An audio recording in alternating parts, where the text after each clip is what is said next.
So at one point in the Kathopanishad, it is said, and I quote the Sanskrit and translate for you, it says, Yada panchavatishtante jnanani manasa saha buddhischana vicheshtate tam ahuhu paramam gatim.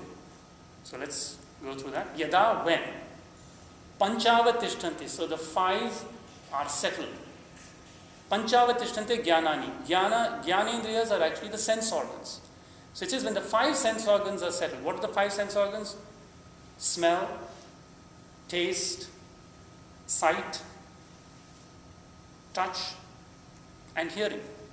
When these five senses are settled, along with this thing called the manas. Now I will persist in using the Sanskrit word manas, which is often translated as mind, mistranslated, because when you meditate, you will actually understand what this manas is. It's not quite the conventional word mind. So what is manas? Manas is a part of our internal thinking instrument that takes in these inputs from the senses. Okay? So for instance, I see you, sight, I see this image that goes through a part of my lower mind called the manas. So when that is also settled with these five senses, then there's another part of the internal thinking instrument called buddhi. And buddhi is that part that discriminates, that takes decisions. So for instance, manas tells me, should I move my hand this way or that way? Buddhi says, move it this way, that will look awkward. Okay? So you have a discriminating, decisive faculty. That is also settled. That is not wandering about. Na vicheshtate. That state is the ultimate destination. Tam ahu paramam gatim. That is the ultimate goal, the ultimate destination. The following verse then clearly says, Yogam iti manyante sthiram indriya dharanam apramattas tada bhavati yogo hi prabhavapyayo. So what this means is that Yogam iti manyante, that is considered yoga. Now you don't need any further definition. Literally the words say that is deemed yoga, that is considered yoga. In the Upanishad, there is nothing beyond this. Sthiram indriya dharanam, the stable settlement of all the organs. The indriyas are the organs, sense and action organs. But in this case, it primarily means the sense organs. Because presumably when your sense organs are settled, you're not doing something with you're not acting. They come deeper inside. So that is the definition of yoga now as an end, not a means. Right? This is the state of a yogi. Therefore it is said, the goal of yoga is yoga. In some text you will see this very paradoxical thing. What does it mean the goal of yoga is yoga? Well, the goal of yoga, the end, is yoga the means. You see what I mean? The word is used in different ways in different contexts. Yoga is also this 8-rung ladder, but it's also the end. It is a state. Okay?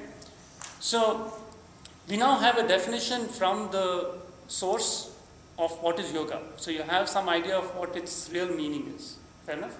So, just to explain to you how these things sit together, I made this little slide. So you have a human being, those are the sense organs we talked about. And in yoga, we divide this internal instrument into 4 parts. So we talked about manas, which is the vacillating part of the mind, imports and exports through the senses. We have buddhi, which is the decisive, discriminating faculty. Then there's another thing called ahankara. This is the part that says I do. I am the doer. Okay? Loosely in the Western context, you may translate it as ego. Okay? And then there is a storehouse of memories, chitta. Without the storehouse of memories, we don't really have a sense of continuity of life. Life is all about memory. Actually, if you read Marcel Proust, it's all about memory. And that's very true, because without memory, there's no continuity to our experience. So this is the kind of picture. Now, why did I put this picture up? We all know the mind, and we have some... The yogis in meditation, they really understood the mind at a functional level. Now, when we say ego, mind, etc. in Western context, that doesn't lend itself easily to actually a meditator. There is a specific reason for this conceptualization, and the goal of yoga is to understand each of these faculties as you sit in meditation, so that you can come to that state of unitive state, the settled state. There was one last piece in that verse that I didn't translate, which is yogo hi prabhavapyaya. This is a very significant statement. Prabhava is the beginning. Apyaya is the end. They're opposites. So in the Vedic context, yoga is that extremely settled state out of which entire manifestation emerges. When the manifestation is over, it goes back into yoga. So yoga is everything to a yogi. There's nothing beyond it. Okay? Now, we've got this idea from the Upanishad, but then I thought, do you have any questions at this point on what we've talked about? Then I thought I'll go back a little bit to wellness and talk about the Yoga Sutra itself. Is everything quite clear so far? So yoga is basically controlling the mind to do some proper things. In summary, what that you define? There is no. You're not trying to do anything. Like to decide on the right thing. So to have your mind to decide on. Actually, the mind is brought to rest. Remember, it is settled. So it is not in the process of even deciding. Not even deciding. It is past deciding. Okay. Right? So, yes. Sorry, we misunderstood the shloka that you're describing from the Upanishad which you were saying. If you can just summarize the meaning, instead of like each Yeah, then it's going by pieces. I would appreciate that. Certainly.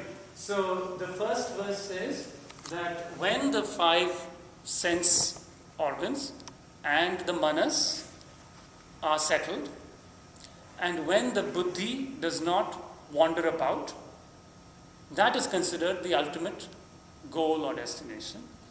And the second one says that that is considered yoga, which is the state of the stable settlement of the senses. And in that state, the concentration is unwavering. And it is both the beginning and the end of all manifestation. Okay? Thanks. So, yes, Hari. When you say that everything is settled, mind, and so is that like continuous, or it's like 5 minutes a day or something? It's a very good point. So, in the beginning, it will be only for short periods. And there are different levels of that settlement. So later we will discuss samadhi, which is the state of being completely settled mind. And there are different levels of samadhi. Samadhi is not just one state. There are different levels of samadhi. And with practice, the time is extended of that. So when you look at very great masters like Ramana Maharishi or Sri Ramakrishna Paramahamsa, they would at times be in samadhi for 20 days at a time. Beyond 21 days, it is said that you cannot keep connection with the body anymore. And then you reach Mahasamadhi, in which you leave the body. Okay. So the goal of yoga is indeed to extend that time to be in Sahaja Samadhi, they say. Sahaja Samadhi means it is so natural that you're always in samadhi. So, but that's a very good point. In the beginning, obviously, even an instant, even Kshanika Samadhi is very good. Even an instant is very good. Right? Because that then, yeah, you had a question? I said, for a layman perspective, right. The word many times used in this is a state of thoughtlessness. Absolutely, right. So everything are standstill. Yes. And to get that thoughtlessness is, of course, not easy. That's right. Anything you're thinking is a thought, so it's beautiful, I like it. Exactly, and that comes to Vidya's point, which is there's no nothing right. There's nothing more to be done in that state. Thanks, I like that. That's great. So, so how does this all fit in with wellness? Right? I started off by saying that we are all trying to have some enhanced wellness, right? So I brought this next slide, which I hope you can see.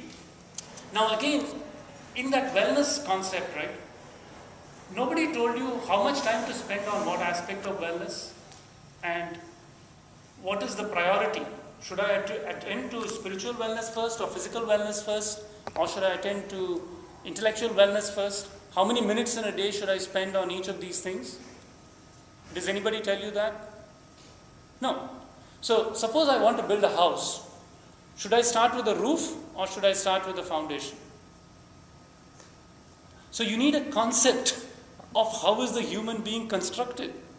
If you don't have that concept, how will you construct the house? That is why this is very important. These are the panchakoshas. They are the 5 sheets in which a human being is encased. And this is not in any yoga text. If you go to any school where the teacher learns for 200 hours certification and teaches you yoga, they will not teach this, because this comes from the Taittiriya Upanishad. In India, there is no, yoga is not some standalone compartment. It is all connected. You have to have an understanding that spreads across, because they all intermingle and derive from each other. The Taittiriya Upanishad tells you that there are 5 sheets. And what are these sheets? The exteriormost sheet is called the sheet of food, Annamaya Kosha, body. Within that is the vital airs that Nachiketa did not want to dissipate, the Pranamaya Kosha. And that contains the organs of action also. Within that is the Manomaya Kosha, consisting of manas, that vacillating part of mind, and the 5 senses. Within that is the Vijnanamaya Kosha, or the buddhi, and the 5 senses still. And deep within that is called the sheath of bliss, Anandamaya Kosha, beyond that. So it is a blissful state, samadhi. And now here's the bad news. Shankara calls reaching that state ignorance. So true knowledge lies beyond that. Okay. Anyway, we don't want to get too dismayed by Adi Shankaracharya, but it's good to know that there is a schematic, there is a conceptual framework. So now, if you start building the house from the foundation, the exterior parts will follow. All this stuff about, social wellness, occupational wellness, if you follow the first step of yamas, which are the external rules of external conduct in yoga, they'll fall into place. You don't have to do anything extra. So yoga is very systematic. The 8 rungs take you through the steps that will stabilize the foundation. Then the house will stand on its own. You don't have to do anything extra. This is not appreciated in yoga classes. You go in there and you start doing asanas, but you don't have a concept of what is yoga and what is its purpose. What is the true meaning and what is its real purpose, right? So, when we go and study the texts and when we do practice, I believe on our own is what is recommended in the texts, then we truly get some benefit out of it that is lasting. Because the physical wellness that we talked about will not last forever. Right? You'll have some physical wellness, you'll have some improvement, you're born with a body. This body is not going to become a bionic body tomorrow through yoga. It will improve to a point.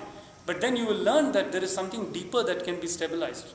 Suppose somebody has a very well-conditioned body, but the mind is scattered. Such a person is a disaster in the external world. Correct? So the yogis realized this. And that is why they built this conceptual framework through the depths of samadhi and came up with this idea. So now we can ask the question, what is this Yoga Sutra, which is considered the central text, authoritative text on yoga? What does it say about the purpose of yoga?